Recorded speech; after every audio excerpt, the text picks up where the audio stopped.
Well, the Senate set to take up 2 voting reform bills in a matter of days, and President Biden wants to change the filibuster rules to get it passed. Republicans are mounting pushback, but could this affect the midterm elections? Lindsey Curnutte with Heritage Action joining us tonight to examine the political strategies at play.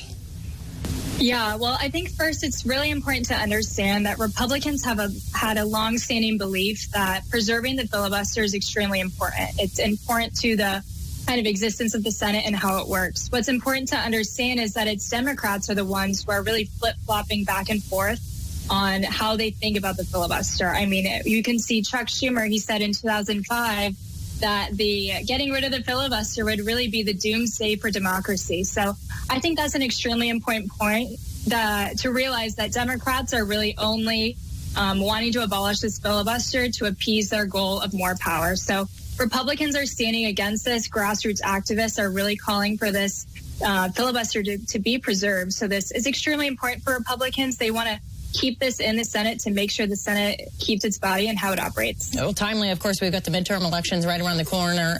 Georgia, the epicenter of the voting rights debate, and has been since the last election.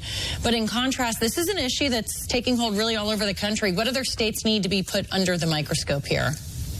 Yeah, so Georgia is a great example of a state that really looked at what its citizens wanted. They wanted secure elections, and they moved forward with legislation to make sure that that goal was achieved. I mean, voter ID is extremely important to Georgians. They want to make sure that their vote counts, that cheaters are not cheating. So Georgia is a great example of a state that really took election integrity reform seriously.